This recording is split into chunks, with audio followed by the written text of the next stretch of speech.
నేటిదిన వాక్య ధ్యానం కొరకు book of Malachi chapter 4 verse 2. Malachi గ్రంథం 4వ అధ్యాయము 2వ వచనంలో రాయబడిన 2వ వాక్యాన్ని చదువుకుందాం. అతని రెక్కలు ఆరోగ్యము కలుగు చేయను గనక మీరు బయలుదేరి క్రొవ్విన దూడలు గంతులు వేయనట్లు గంతులు వేయుదురు. చదవబడిన ఈ వాక్య భాగంలోని దీవెన నా ప్రియులకు మీరు అందరూ పొందుదురుగాక. వాక్య ధ్యానం కొరకై ప్రార్థన. ప్రేమ కలిగిన మా తండ్రి, మీ కొందనాలు. నేడు చదవబడిన ఈ వాక్య భాగం ద్వారా మాతో మాట్లాడి మమ్మల్ని బలపరచమని యేసుక్రీస్తు నామములో ప్రార్థిస్తున్నాను తండ్రి, ఆమేన్. చదవబడిన ఈ వాక్య భాగంలో ప్రభువారు ప్రవక్త ద్వారా ఆయన సెలవిస్తున్నటువంటి మాట ఏంటంటే, ఎందరైతే దేవుని నామమందు భయభక్తులు కలిగిన వారుగా ఉంటారో అట్టి వారికి నీతి సూర్యుడు ఉదయించును అని, ఆ నీతిని సూర్యుని రెక్కలు ఆరోగ్యం కలుగు చేయనని చెప్పి ఇక్కడ తెలియచేయడం మనం గమనించగలం. ఆ నీతి సూర్యుడు మన ప్రభు అయిన యేసుక్రీస్తు వారు.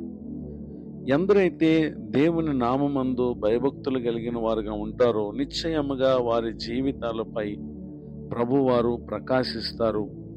ఆయన రెక్కలు మనకు ఆరోగ్యాన్ని కలుగు చేస్తాయి అనేటటువంటి విషయాన్ని దేవుని యొక్క వాక్యం తెలియపరుస్తూ ఉంది. ఈ కారణాన్ని బట్టి సామ్ 61 4th స్టాంజా 61వ కీర్తన 4వ చరణం, యుగ యుగములు నేను నీ గుడారములో నివసించదను, నీ రెక్కల చాటున దాగుకొందును అని ఇక్కడ కీర్తనకారుడు తెలియచేయటను మనం గమనించగలం. నిజమే, యేసుక్రీస్తు ప్రభువారు ఆయన తన రెక్కలతో మనల్ని కప్పి తనలో ఆయన మనల్ని దాచేటటువంటి దేవుడిగా ఉన్నారు అనేటటువంటి విషయాన్ని దేవుని యొక్క వాక్యం సెలవిస్తూ ఉంది.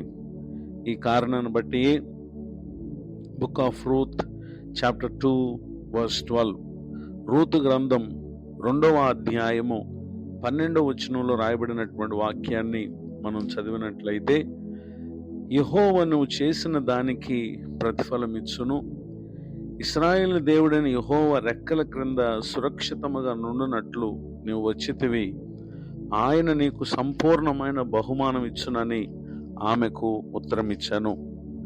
చదవబడినటువంటి ఈ వాక్య భాగంలో రూతు మోయాబు దేశాన్ని విడిచిపెట్టి తన అత్త అయినటువంటి నయోమితో కలిసి ఆమె బెత్లెహేముకు వచ్చినటువంటి ఆ సందర్భంలో బోయజు ఆమెతో ఈ మాటలను పలుకుటను మనం గమనించగలం.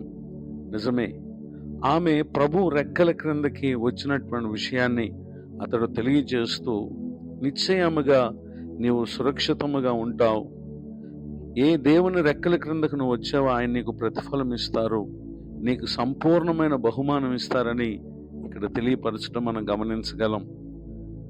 తన దేశమందు తాను సర్వ సృష్టికి ఆధారభూతుడైనటువంటి దేవుణ్ణి సేవించినటువంటి వ్యక్తి కాదు.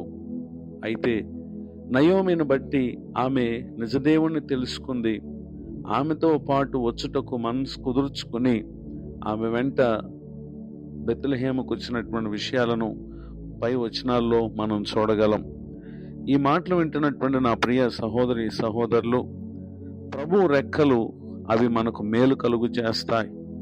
నిశ్చయముగా ఆయన రెక్కల చాటున దాగుకొనుటకు మనం ఇష్టపడినట్లయితే ఒకటి ఆరోగ్యాన్ని ఆయన మనకు అనుగ్రహిస్తారు, ప్రతిఫలాన్ని ఇస్తారు, సురక్షితమైన స్థితిని ఇస్తారు.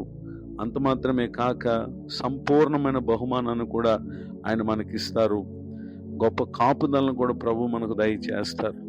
ఇటు దీవెనలకు పాత్రలగునట్లుగా ఆయన రెక్కలు కప్పబడినటువంటి విశ్వాస జీవితాన్ని జీవించుటకు ఇది మొదలుకొని పరిశుద్ధాత్మ దేవుడు ప్రతి ఒక్కరికి తోడే నడిపించునుగాక. ఆమేన్. ప్రార్థన.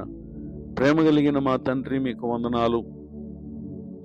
నేడు విన్న ఈ మాటల ద్వారా మా ఆత్మను మీరు బలపరిచినందుకు స్తోత్రం.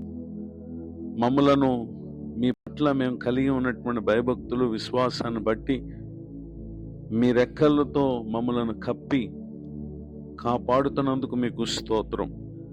నువ్వు లేకపోతే మేము శత్రువు చేతికి అప్పగింపబడి వారంగా ఉన్నామనే విషయాన్ని విన్న వాక్యం ద్వారా మేము గ్రహిస్తున్నాం. ప్రభువా, ఎవరిని మృంగుదునా అని వెదకుచూ తిరుగుతూ ఉన్నటువంటి దినాల్లో మా విశ్వాసాన్ని నిశ్చయముగా మీ యందు నమ్మకముగా ఉంచుకొని మీ ద్వారా కలుగు క్షేమం పొందుతూ మా ఆత్మ నిత్య రాజ్యాన్ని చేరు వరకు స్థిరముగా నీలో మేము జీవించుటకు సహాయం చేయండి. దైవజనులను, వారి కుటుంబాన్ని, సేవా పరిచయం దీవించండి. కృంగిన వారిని, దుఃఖితులను, వేదనలో ఉన్న వారిని జ్ఞాపకం చేసుకుని వారిని ఆదరించండి.